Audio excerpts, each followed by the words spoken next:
नमस्कार, मैं हूँ सतीश कुमार मिश्रा और स्वागत है आप सभी का कॉम्पिटिटिव इंग्लिश ट्यूटोरियल के यूट्यूब चैनल पर। और आज मैं आप सबों के बीच में वॉइस का नेक्स्ट पार्ट लेकर के उपस्थित हूँ। आज के इस टॉपिक में जो सबसे इम्पोर्टेंट चीज़ है वो हम जानने वाले हैं कि किन-किन टेंसेस के वॉइस चेंज होते हैं, एक सेंटेंस के कितने फॉर्म होते हैं और प्रत्येक फॉर्म को चेंज करने के क्या रूल्स हैं, यानी स्ट्रक्चर क्या है। तो बिना देरी किए हुए इस वीडियो को हम शुरू करते हैं। आप वीडियो के एंड तक बने रहिएगा। इस वीडियो में बहुत ही इम्पोर्टेंट, जिसमें सबसे ज़्यादा गलती करने की संभावना रहती है या गलती लोग करते हैं, सिंपल प्रेजेंट और सिंपल पास्ट। इन दो टॉपिक को आज मैं एक साथ बड़े इत्मीनान से डील करने वाला हूं, उनके एक-एक स्ट्रक्चर को। तो आप इसके लिए मैं आपको लिए चलता हूं अपने कंप्यूटर स्क्रीन पर।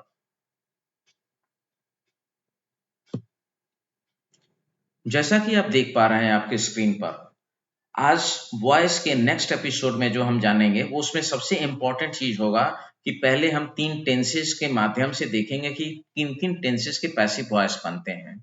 दूसरा हमारा टॉपिक होगा कि एक सेंटेंस के कितने काइंड होते हैं और उनके चेंज करने का नियम क्या होता है पैसिव में, उनको चेंज करने का।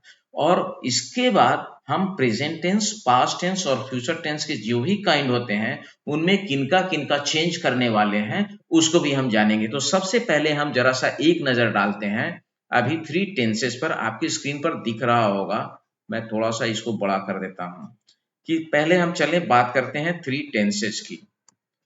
ये 3 टेंसेस क्या हैं? तो 3 टेंसेस हैं हमारे प्रेजेंट टेंस, पास्ट टेंस और फ्यूचर टेंस। और जैसा कि हम जानते हैं, तीनों टेंसेस में किस-किस का वॉइस चेंज होगा। तो तीनों टेंस के 4-4 भेद होते हैं, हम ये भी जानते हैं। एज फॉर एग्जांपल देखिए, प्रेजेंट की बात करें तो प्रेजेंट के 4 भेद होते हैं। पहला प्रेजेंट इंडेफिनिट, दूसरा प्रेजेंट कंटीन्यूअस, प्रेजेंट परफेक्ट और प्रेजेंट परफेक्ट कंटीन्यूअस। इसी तरीके से पास्ट के भी होते हैं और फ्यूचर के भी होते हैं। तो इनमें किसका किसका वॉइस चेंज होगा, ये भी जानना जरूरी है।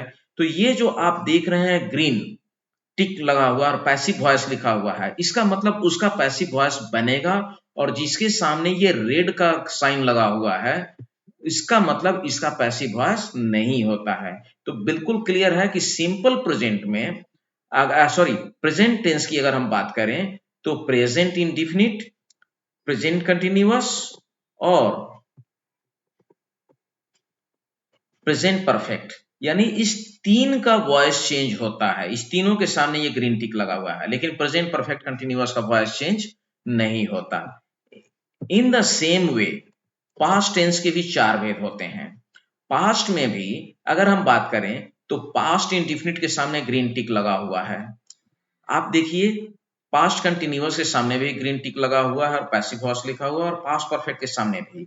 यानी पास्ट के भी 3 जो भेद होते हैं, पास्ट सिंपल, पास्ट कंटीन्यूअस और पास्ट परफेक्ट, इन तीनों के पैसिव वॉइस चेंज मतलब एक्टिव से पैसिव इनका बनता है, लेकिन पास्ट परफेक्ट कंटीन्यूअस का नहीं होता। तो अभी तक हमने देखा कि प्रेजेंट परफेक्ट कंटीन्यूअस और पास्ट परफेक्ट कंटीन्यूअस, इन दोनों का पैसिव वॉइस नहीं बनता, इसलिए यहाँ पर रेड टिक लगा हुआ है। अब जरा फ्यूचर में देख लेते हैं कि फ्यूचर में किसका किसका चेंज होता है। तो फ्यूचर की बात करें तो इसके भी 4 काइंड हो गए, लेकिन फ्यूचर में जो चेंज होता है वो सिंपल फ्यूचर का चेंज तो होता है, यानी फ्यूचर इंडेफिनिट का, लेकिन फ्यूचर परफेक्ट कंटीन्यूअस के सामने रेड लगा हुआ है, यानी इसका पैसिव वॉइस चेंज नहीं होता। अब हम बात कर लेते हैं future perfect continuous, sorry perfect. तो फ्यूचर परफेक्ट का भी पैसिव वॉइस चेंज होता है, लेकिन फ्यूचर परफेक्ट कंटीन्यूअस का नहीं होता। तो प्रेजेंट और पास्ट के 3-3 का होता है और फ्यूचर में केवल 2 का होता है, एक फ्यूचर सिंपल का और एक फ्यूचर परफेक्ट का। तो कुल मिला के प्रेजेंट के 3 हो गए, पास्ट के 3 हो गए और फ्यूचर के 2 हो गए। अगर इसको हम काउंट करें तो ये ग्रीन सिग्नल आप देखिए, तो 1 2 3 प्रेजेंट में हो गए, फिर 1 2 3 प्रेजेंट पास्ट में हो गए 6, और 1 2 ग्रीन टिक ये फ्यूचर में हो गए।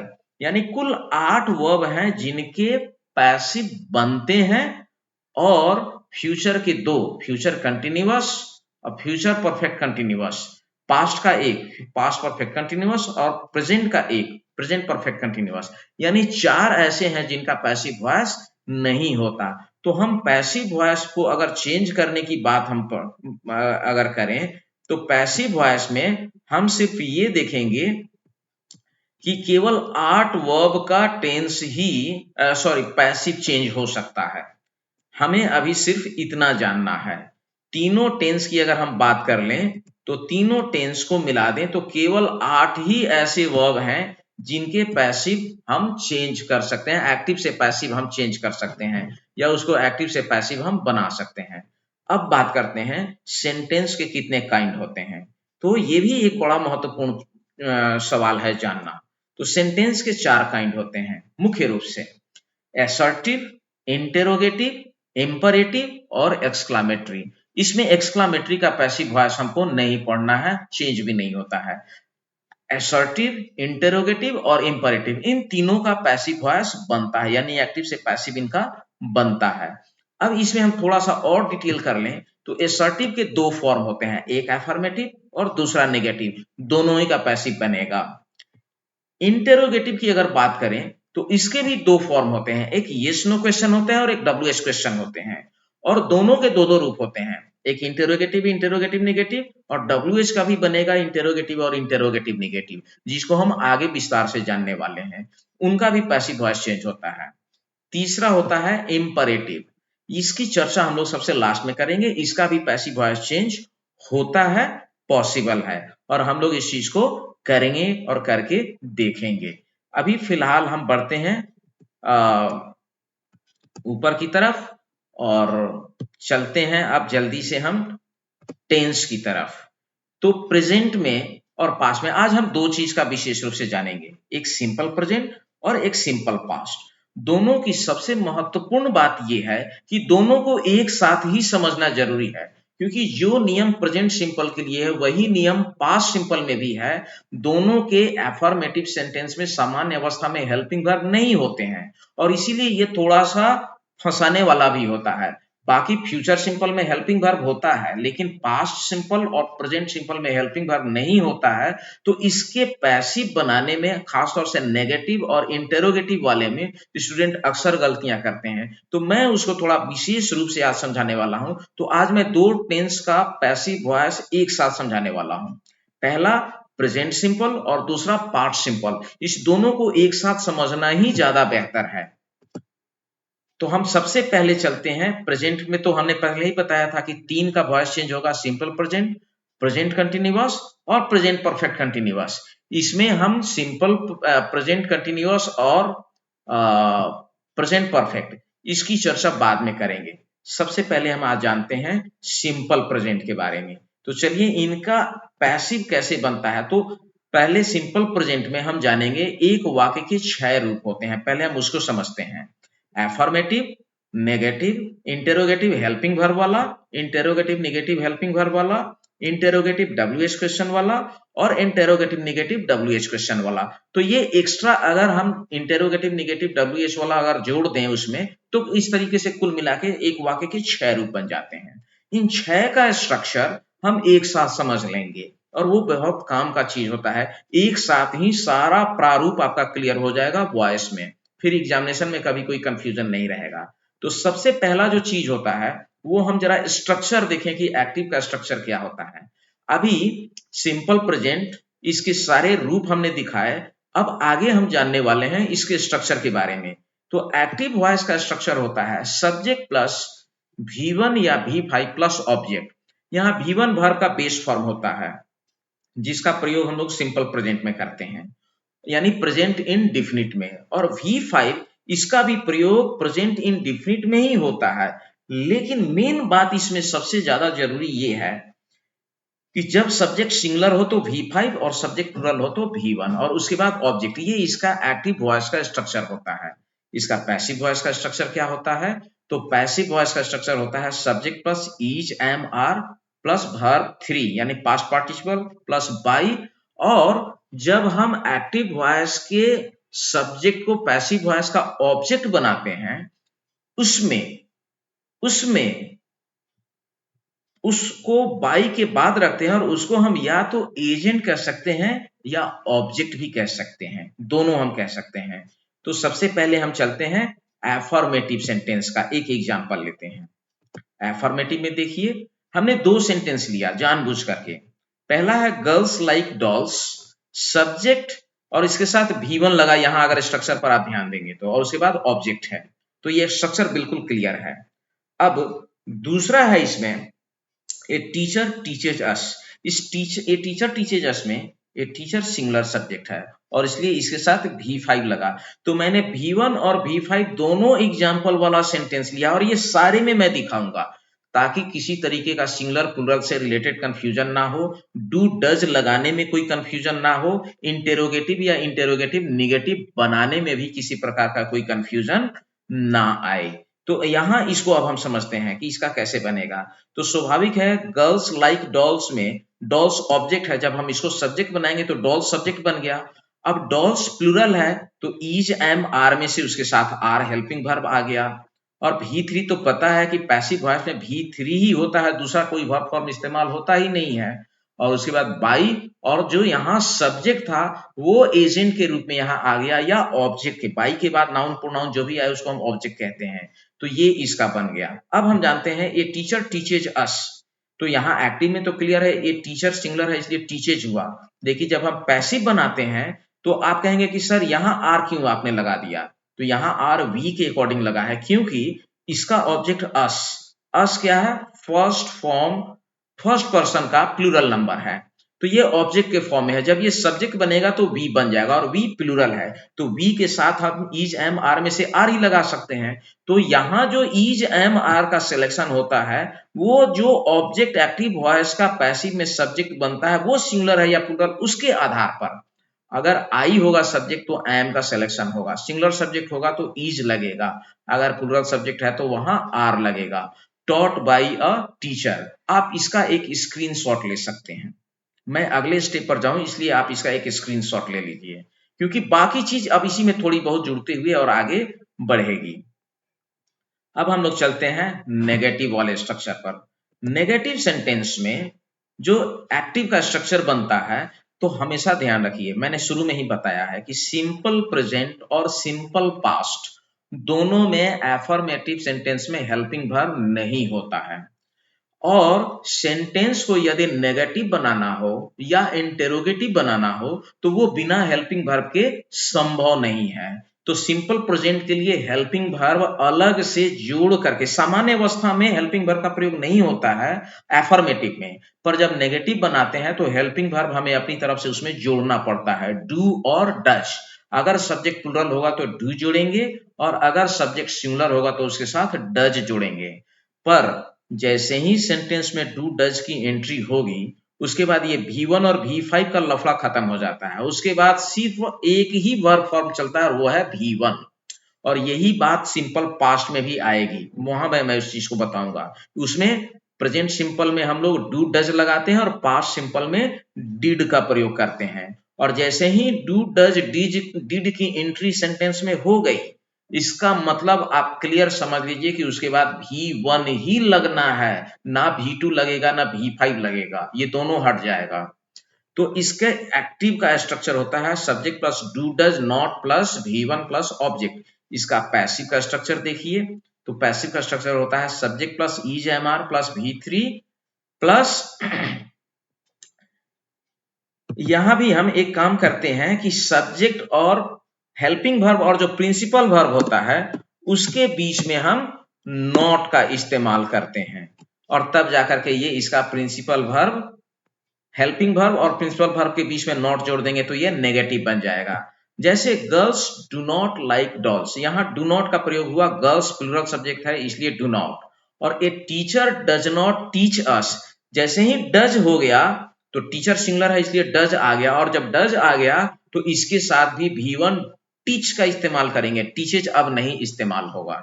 और इन दोनों का अगर हमें पैसिव देखना हो तो पैसिव स्ट्रक्चर देख लीजिए, dolls are not liked by girls, are helping verb है और लाइक्ड प्रिंसिपल वर्ब है, इस दोनों के बीच में नॉट लग गया। और a teacher does not teach us, तो वी आर, अस जब सिंगुलर ऑब्जेक्ट था, यहां जब सब्जेक्ट बना तो अस का वी हो गया। प्रोनाउन कैसे चेंज करता है पिछली वीडियो में मैंने इस पर डिटेल डिस्कशन की हुई है।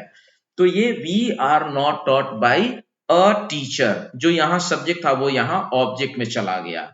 आप इसका भी एक स्क्रीनशॉट ले सकते हैं। अब हम बढ़ते हैं इंटेरोगेटिव की तरफ।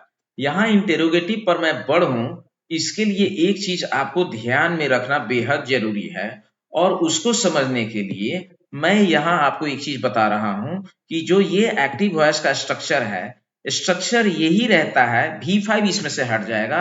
सब्जेक्ट के पहले जब तक हम हेल्पिंग वर्ब ना डालें तब तक वो इंटेरोगेटिव नहीं बन सकता। तो हेल्पिंग वर्ब तो सामान्य स्थिति में यहाँ ढूंढने से मिल नहीं रहा है, और मैंने बताया कि डू टच हमारा हेल्पिंग वर्ब है, वो हमें खुद से जोड़ना पड़ता है। तो आप देखिए इंटेरोगेटिव में क्या अलग परिवर्तन हो जाता है, और वो परिवर्तन ये है कि एक्टिव वॉइस का जो स्ट्रक्चर है इसमें से V5 हट गया, अब ये V1 आ गया, और इसी स्ट्रक्चर के पहले यानी सब्जेक्ट प्लस V1 ऑब्जेक्ट के पहले डू डज हम लगा देते हैं अपनी तरफ से। अब ये हमारा इंटेरोगेटिव बन गया। इसी चीज को समझाने के लिए मैंने यहां पर रखा ये चीज कि add do does before the structure of active voice in the affirmative sentence to make it into interrogative. अब यहां देखिए ये इंटेरोगेटिव का स्ट्रक्चर बन गया हमारा, और जब इसका पैसिव हम बनाते हैं तो पैसिव में भी बात वही होती है कि यहां हमें पैसिव में हेल्पिंग वर्ब मिला हुआ है, subject plus am is are. इस एम इज आर का जो मामला है, इसको आप देखिए कि एम इज आर को सब्जेक्ट के बाद हमने यहां रखा है एफर्मेटिव में, यहां से उठा करके हम इसको पहले कर देते हैं, और जो सब्जेक्ट पहले है इसको हम हेल्पिंग वर्ब के बाद में कर देते हैं। और इसके लिए मैंने यहां पर बताया कि सब्जेक्ट और वर्ब का प्लेस इंटरचेंज कर दीजिए तो वो एफर्मेटिव से इंटेरोगेटिव बन जाता है, इसलिए मैंने यहां ये स्ट्रक्चर दिया। और इस स्ट्रक्चर पर अब इसका पैसिव वॉइस कैसे बन रहा है ये आप देख लीजिए। Are dolls liked by girls, क्योंकि यहाँ इज आर हमारे पास हेल्पिंग वर्ब पहले से मौजूद है, तो डॉल्स प्लूरल सब्जेक्ट है इसलिए उसके साथ पहले हम आर लगा दिए, डॉल्स उसके बाद में डॉल सब्जेक्ट हो गया, V3 यानी लाइक्ड हो गया, बाई और गर्ल्स जो ऑब्जेक्ट था उधर सब्जेक्ट था वो यहाँ ऑब्जेक्ट के प्लेस पर आ गया। तो इस तरीके से आप इसका भी एक स्क्रीनशॉट ले सकते हैं। इंटेरोगेटिव नेगेटिव में जब हम करते हैं तो बस इस स्ट्रक्चर में और कुछ नहीं करते हैं, सब्जेक्ट और प्रिंसिपल वर्ब के बीच में हम नॉट का इस्तेमाल करते हैं। तो ये हेल्पिंग वर्ब वाला इंटेरोगेटिव नेगेटिव में देख लीजिए, सब चीज वही है, डू डज, यहाँ केवल हमने नॉट एक जोड़ दिया। Do girls not like dolls, तो इनका भी हम जब स्ट्रक्चर बनाते हैं पैसिव में तो स्ट्रक्चर बनता है is am are plus subject plus not plus verb 3 और बाई एजेंट। तो इसका पैसिव वॉइस कैसे बनेगा ये हम देखते हैं। Do girls not like dolls, तो पैसिव वॉइस बनता है are dolls not like by girls. इसी तरीके से does a teacher not teach us, तो इंटेरोगेटिव नेगेटिव इसका पैसिव वॉइस में बनेगा are we not taught by a teacher. तो यहां सब्जेक्ट और प्रिंसिपल वर्ब के बीच में नेगेटिव आ जाता है इंटेरोगेटिव नेगेटिव वाले स्ट्रक्चर में। और जब इंटेरोगेटिव आईपीए वाला बनाना हो, आईपीए का मतलब होता है इंट्रोगेटिव प्रोनाउन, इंट्रोगेटिव एडवर्ब और इंट्रोगेटिव एडजेक्टिव, इसको अगर हम कहें तो डब्ल्यूएच क्वेश्चन भी कहते हैं। तो बस और कुछ नहीं करना है, ये जो इंटेरोगेटिव का स्ट्रक्चर है इसी स्ट्रक्चर को एज इट इज हम यहां पर रखेंगे, उसके पहले सिर्फ डब्ल्यूएच क्वेश्चन का वर्ड हम लगा देते हैं, बस हो गया हमारा कंप्लीट। जैसे why do girls like dolls और why does a teacher teach us. अब इसका अगर हमें पैसिव बनाना हो तो पैसिव स्ट्रक्चर हो जाता है, फिर वही चीज जो इसके पैसिव का स्ट्रक्चर होगा, इस पैसिव के स्ट्रक्चर में हम इज एम आर के जस्ट पहले डब्ल्यूएच क्वेश्चन लगा देंगे और ये हमारा इंट्रोगेटिव बन जाएगा, इंट्रोगेटिव नेगेटिव, सॉरी इंट्रोगेटिव। तो इसका देखिए इसका पैसिव कैसे बनता है, why are dolls liked by girls, why are we taught by a teacher. तो ये हमारा इसका पैसिव बन गया। अब अगर हम देखें यहाँ पर इंटरोगेटिव नेगेटिव में बस केवल एक नॉट तो जुड़ता है, बाद बाकी कुछ नहीं, सब्जेक्ट और प्रिंसिपल वर्ब के बीच में हम यहाँ पर नॉट लगा देते हैं और ये हमारा नॉट यहाँ लग गया हुआ है। सब्जेक्ट और प्रिंसिपल वर्ब के बीच में आप देखिए यहाँ हमने यहाँ नॉट लगा दिया और ये इंट्रोगेटिव नेगेटिव बन गया। इसका पैसिव का स्ट्रक्चर अगर हम बात कर लें तो पैसिव का स्ट्रक्चर होता है बस वही, सिर्फ इस स्ट्रक्चर के पहले डब्ल्यूएच क्वेश्चन और सब्जेक्ट और प्रिंसिपल वर्ब के बीच में नॉट अगर हम रख दें तो ये इसका इंटेरोगेटिव नेगेटिव बन जाता है। अब आप देख लीजिए इसका passive, why are dolls not like by girls and why are we not taught by a teacher, तो ये हमारा बन गया इसका पैसिव। इस तरीके से अगर हम बात करें तो हमारा सब सारे सेंटेंस जो हम देख रहे हैं इसका पैसिव का स्ट्रक्चर, एक्टिव का स्ट्रक्चर, ये सब आपके सामने बिल्कुल क्लियर क्रिस्टल और हो गया। और इसमें मुझे लगता है कि अब किसी प्रकार का कोई कंफ्यूजन नहीं रहेगा किसी को भी। इसको जानने के बाद सिंपल प्रेजेंट को जब हमने समझा तो लगे हाथ हम अब समझेंगे सिंपल पास्ट को, क्योंकि जो परिस्थिति सिंपल प्रेजेंट में होती है सेम सिचुएशन हमें सिंपल पास्ट में भी दिखाई पड़ेगा। और इसमें कंफ्यूजन सबसे ज्यादा है, कारण है कि सामान्य अवस्था में अफर्मेटिव सेंटेंस में हेल्पिंग वर्ब होता नहीं है, पर जब नेगेटिव बनाना हो और इंटेरोगेटिव बनाना हो तो हमें हेल्पिंग वर्ब अपनी तरफ से जोड़ना पड़ता है, जो कि जरूरी है। उसके बगैर ना तो नेगेटिव बनेगा और ना ही अफर्मेटिव बनेगा। तो एफर्मेटिव सिंपल पास्ट का स्ट्रक्चर क्या होता है एक्टिव वॉइस में, हम देख रहे हैं सब्जेक्ट प्लस V2 और प्लस ऑब्जेक्ट, ये हमारा हो गया एक्टिव का स्ट्रक्चर। और इसके पैसिव की बात अगर कर लें तो पैसिव का स्ट्रक्चर होता है was were. Is am are जो प्रेजेंट में था उसकी जगह अब यहाँ वाज वेयर हो गया, और वहां V1 V5 था उसकी जगह V2 हो गया, बाकी सब उसी के हिसाब से चलेगा। अब ही किल्ड अ टाइगर और दे लाइक गेम्स, एक सिंगुलर सब्जेक्ट वाला मैंने यहाँ पर सेंटेंस लिया और एक प्लूरल सब्जेक्ट वाला, और उसके अकॉर्डिंगली देख लीजिए ही किल्ड अ टाइगर। अब यहाँ एक चीज आप देखिए कि जब एक टाइगर यहाँ ऑब्जेक्ट था, जब ये सब्जेक्ट बनता है तो ये टाइगर सिंगुलर सब्जेक्ट है, तो इसके साथ वाज का हमने चयन किया। दे लाइक्ड गेम्स, यहाँ गेम्स ऑब्जेक्ट है, जब पास्ट में इसका पैसिव बनाएंगे तो गेम्स ऑब्जेक्ट यहाँ सब्जेक्ट बना और गेम्स प्लूरल सब्जेक्ट है, तो इसके साथ हमने वेयर का सिलेक्शन किया। बाकी स्ट्रक्चर है, आप इसका एक स्क्रीनशॉट ले सकते हैं। और इसके बाद मैं पढ़ूंगा नेगेटिव में, और नेगेटिव को समझना बड़ा जरूरी होता है क्योंकि नेगेटिव में हमें हेल्पिंग वर्ब खुद से लगाना पड़ता है, और वो हेल्पिंग वर्ब होता है डिड। और जिस तरीके से सिंपल प्रेजेंट में डज डू के बाद V1 का पहला फॉर्म का इस्तेमाल करते हैं, इन the same way simple past में डिड के बाद जैसे ही डिड की एंट्री हो जाएगी उसके बाद वर्ब के पहले फॉर्म का प्रयोग किया जाता है, V2 समाप्त हो जाता है। तो एफर्मेटिव में आपने V2 देखा, लेकिन नेगेटिव में आपको V1 दिख रहा है स्ट्रक्चर में। और इसके पैसिव में भी मामला, तो पैसिव में तो पता है कि चाहे टेंस दुनिया का कोई भी हो, पैसिव में हमेशा V3 ही लगता है, पास्ट पार्टिसिपल। तो ही डिड नॉट, जैसे ही डिड आ गया तो किल्ड जो था एफर्मेटिव में अब ये किल हो गया, और लाइक जो था ये लाइक हो गया। अब यहाँ एक चीज और, यहाँ एक सुगमता है, वहां डू डज सिंगुलर प्लूरल के हिसाब से बदलता है, लेकिन पास्ट सिंपल में सब्जेक्ट सिंगुलर हो या प्लूरल दोनों के साथ डिड का ही प्रयोग होता है। अब इसका पैसिव क्या बन जाएगा, तो वाज वेयर हमारे सामने क्लियर है, पता है। तो a tiger was not killed by him और games were not liked by him, तो was were according to subject हम चुनते हैं। आप इसका भी एक स्क्रीनशॉट ले लीजिए। मैं पढ़ता हूं इंटेरोगेटिव हेल्पिंग वर्ब वाला। तो हेल्पिंग वर्ब वाले इंटेरोगेटिव की बात करेंगे तो यहां देखिए, जैसे जो एक्टिव वॉइस का स्ट्रक्चर था subject plus V2 plus object, interrogative में हम चेंज करते हैं तो ये V2 V1 हो जाता है। और V1 होने का कारण है कि हेल्पिंग वर्ब डिड की एंट्री हम अपने तरफ से यहां पर करते हैं, और ये हेल्पिंग वर्ब यहाँ डिड आ गया। जैसे ही डिड की एंट्री हो गई अब V2 की विदाई हो गई, यहाँ पर V1 आएगा, और उसके अकॉर्डिंगली यहाँ पर इसका वॉइस चेंज होगा।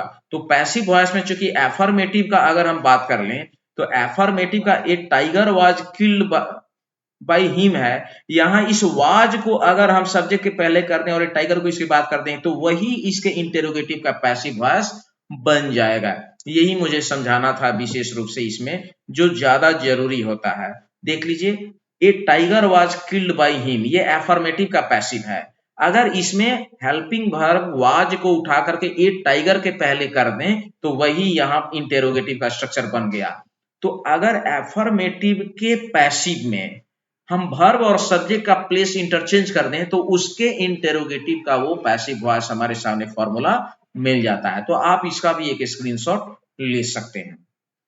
बात आती है इंटेरोगेटिव नेगेटिव में, जैसे सिंपल प्रेजेंट में हम लोगों ने डू डज के बाद नॉट लगा दिया था, यहां भी डिड के बाद नॉट का प्रयोग कर लेते हैं। अब देखिए, did he not kill a tiger और did they not like games, तो इसका पैसिव का स्ट्रक्चर बनता है सेम वे जैसे इंटेरोगेटिव का हमने वहां पर बनाया। उस इंटेरोगेटिव का अगर हम सब्जेक्ट और वर्ब का प्लेस सिर्फ चेंज कर दें और नॉट जोड़ दें, बस वही बन जाता है पैसिव इंटेरोगेटिव नेगेटिव का। तो यहां देखा was a tiger not killed by him और were games not liked by them. आप एक इसका भी स्क्रीनशॉट ले सकते हैं। अब मैं बढ़ता हूं WH क्वेश्चन की तरफ। WH क्वेश्चन की बात करें तो इंटेरोगेटिव जो क्वेश्चन था इसका डिड वाला, यहां हमने डिड लगा दिया था। इस डिड के ठीक पहले और कुछ नहीं करते हैं, बस स्ट्रक्चर वही रहेगा, इसके पहले WH क्वेश्चन यहां आ जाता है और WH क्वेश्चन जैसे ही आ गया वो इंटेरोगेटिव बन जाएगा। अब यहां बात अगर हम करें इसके वॉइस को चेंज करना, तो where did he kill a tiger, तो where was a tiger killed by him. Why did they like games, तो why were games liked by thems. ये इसका पैसिव वॉइस हो गया। और इंटेरोगेटिव नेगेटिव भी बिल्कुल आसान है।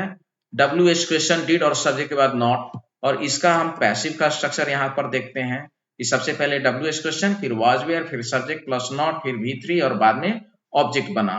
तो इस तरीके से ये इसका पैसिव बन गया। Where was a tiger not killed by him और why were games not liked by them. आप चाहें तो इसका एक स्क्रीनशॉट ले सकते हैं अपने समझने के लिए। सिंपल प्रेजेंट और सिंपल पास्ट दोनों को एक साथ समझना बेहद जरूरी था, क्योंकि इन दोनों के एफर्मेटिव में हेल्पिंग वर्ब अपना नहीं होता और हमें इसका नेगेटिव या इंटेरोगेटिव बनाने में हेल्पिंग वर्ब खुद से जोड़ना पड़ता है।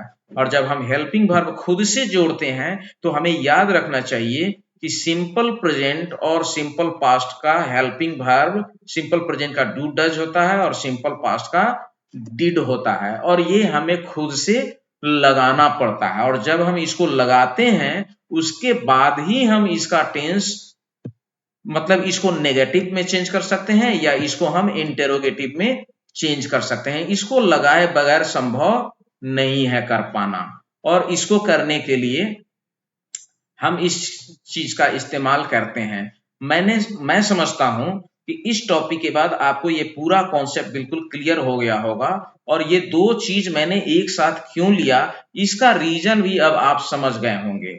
मुझे उम्मीद है कि आपको ये वीडियो पसंद आया होगा, और यदि आपको ये पसंद आया हो तो आप सबसे रिक्वेस्ट है कि मेरे चैनल को लाइक कीजिए, सब्सक्राइब कीजिए, ज्यादा से ज्यादा शेयर कीजिए, और जो कुछ भी कंटेंट मैं इस पर बना रहा हूं वो बिल्कुल कॉम्पिटिटिव एग्जामिनेशन को ध्यान में रख करके मैंने इस टॉपिक को बनाया है, ताकि अगर और किस टॉपिक के बाद किस टॉपिक को पढ़ना चाहिए, ये मेरे कंटेंट का सबसे इंपॉर्टेंट हिस्सा है।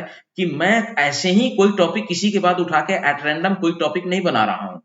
मेरे टॉपिक बनाने और वीडियो बनाने में एक कॉन्सिक्वेंस आपको मिलेगा कि किस टॉपिक के बाद किस टॉपिक पर जाना चाहिए।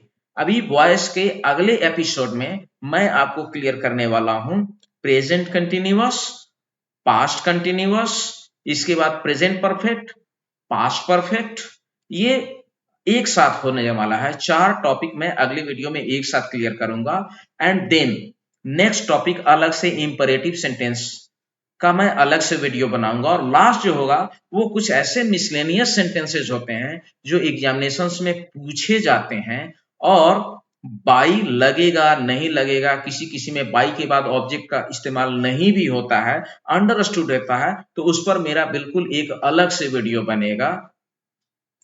आपको किसी भी प्रकार की अगर दिक्कत हो, परेशानी हो, तो आप कमेंट करके मुझे पूछ सकते हैं। आप ये बता भी सकते हैं कि मुझे अगला टॉपिक किस चीज पर बनाना है, तो मैं उसको भी ध्यान में रखूंगा और आपकी समस्याओं को दूर करने का यथासंभव प्रयास करूंगा। Thank you.